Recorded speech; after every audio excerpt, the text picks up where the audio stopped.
I don't want too long a list now, just a couple. Well, I suppose the classic races are, the ones that give me satisfaction because I won a medal in my career, and they're the ones I suppose I could see in the first 5 or 7 years as a professional that I could win a classic race. And winning Paris-Roubaix, winning Tour of Lombardy, my first one, they gave me great satisfaction. Lombardy, of course, winning, and always your big classic win, your major win. It kind of, it just takes that monkey off your back, and then when you get that done, you can win more, and that was certainly the case with me. And then the Tour, of course, I was up there with the favourites for the Tour a number of times, and unfortunately never winning the Tour, but winning a Tour of Spain and a big 2 or 3 weeks, that's a huge achievement. And one of the races everybody remembers is the Milan-San Remo and your descent of the Poggio, where you distance everybody. Can you describe that?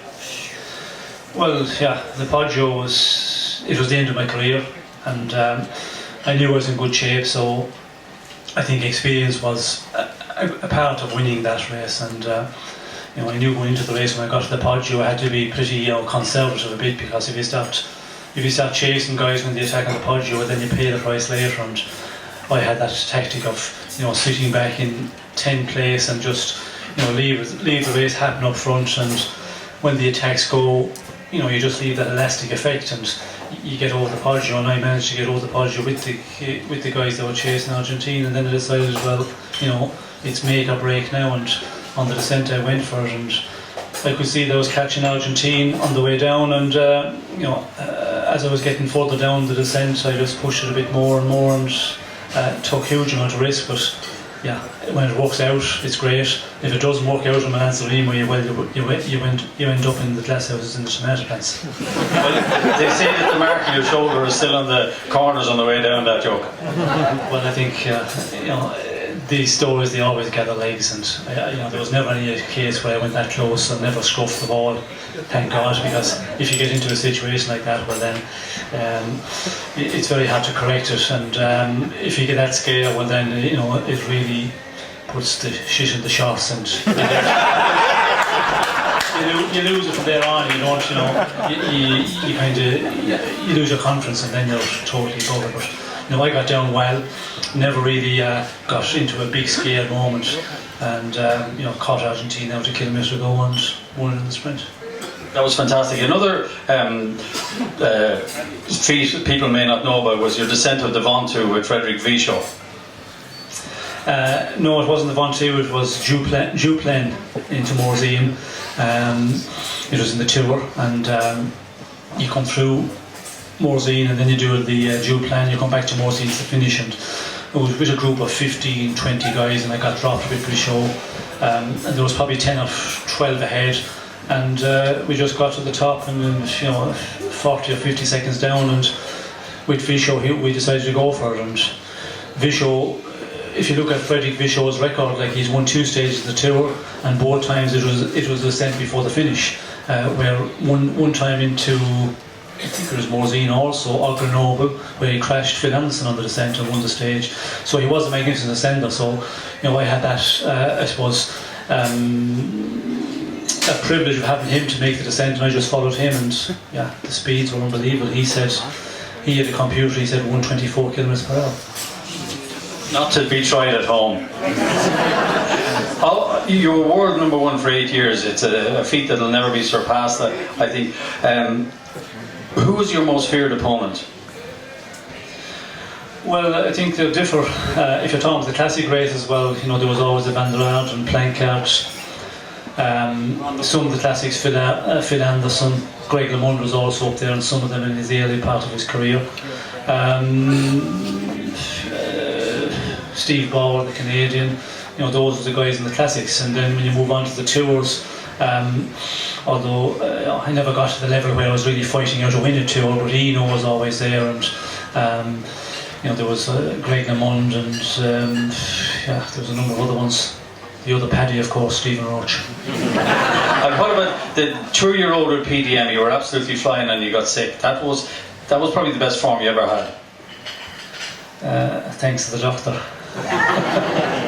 Yeah, that was a good tour. It was looking good, and I had crashed out in the Tour of Flanders. So I missed the early part of the season, and was really feeling good, and then just got sick, and just went out of the Tour with all the team. So it was a big disappointment. But I suppose that is something I see in the latter part of my career. When I joined PDM, I didn't have a busy programme right ahead with Cass, where I'd ride the Tour of Spain, which was in the beginning of season, and ride a lot of other races there, like the Tour of Pays Basque and Tour of Catalonia and all those races.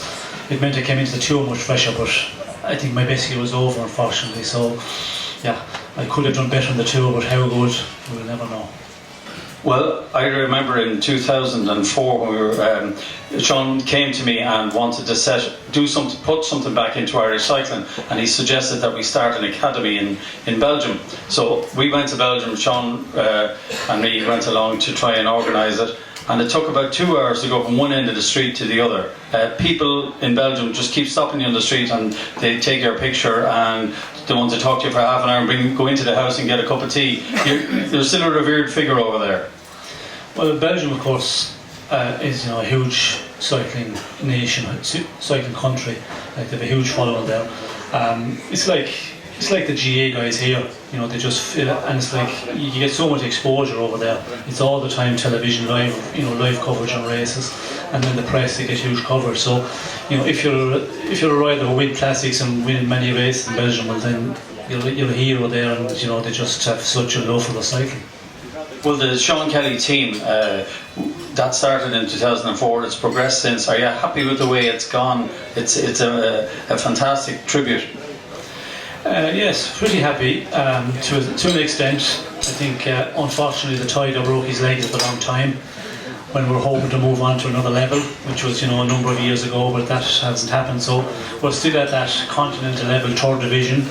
It's still going well, and we're winning a lot of races and continuing on for next year at that level.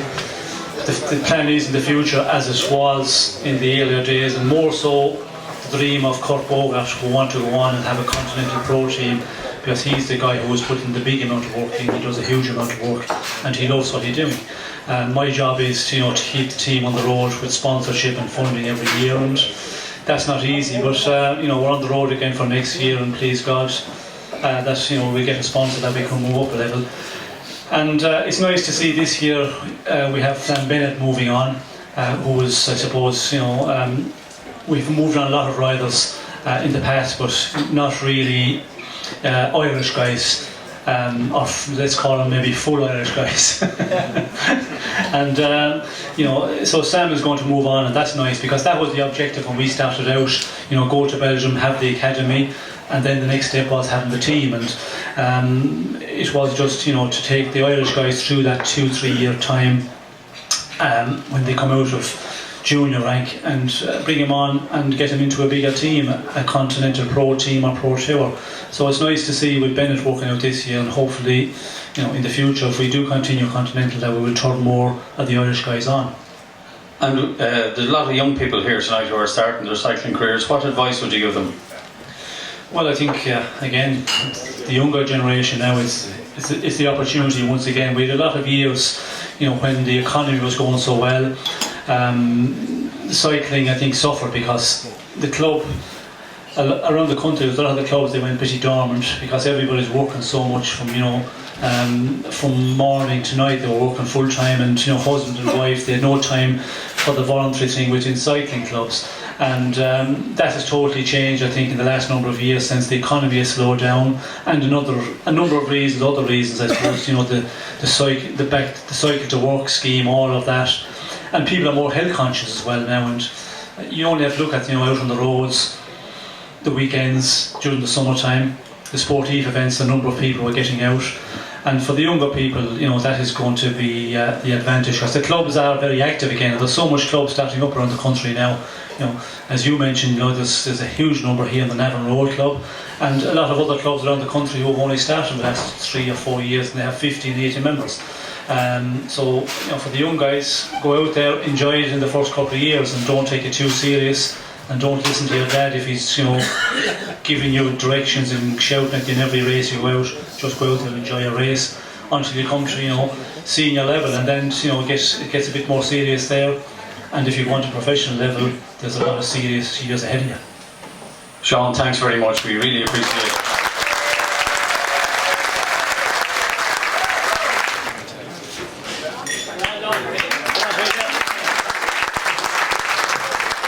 Thanks very much. I really appreciate that. I want to tell you a funny story about Cass. When I was an under 16, everybody else fell off in the bike race and I won. And the next week, everybody else went the wrong way and I won again. And the next week I actually won for some reason. So I thought I was God. And then there was this fella who had done a league race the October before. Now what I kind of hadn't figured out at the time, I was the scratch and I started off 4 minutes behind him and I finished off 6 minutes behind him, so I should have known. But everybody used to give out to Philip because he used to go off at the start of the race. He didn't really understand tactics, he just went at the start of the race. And the first day he got about 5 miles, the next day he got about 6 miles, but the race overall was about 20 miles, so he hadn't got away for 20 miles. So I went out training with Philip one evening, first time I'd ever gone out training with him. And after a mile he left me behind, and I told him to wait, and he did. The next time he left me behind I couldn't shout, so he waited for a while, and the third time I said I had to go home because I had to milk the cows, even though it was about 8:30 at night. And I remember going home to my mother and saying, "Ma, that fella's a savage." He said, "He doesn't know how good he is." And my mother says, "I don't know what you're going to do." She said, "It's easier to change your diet than change your parents."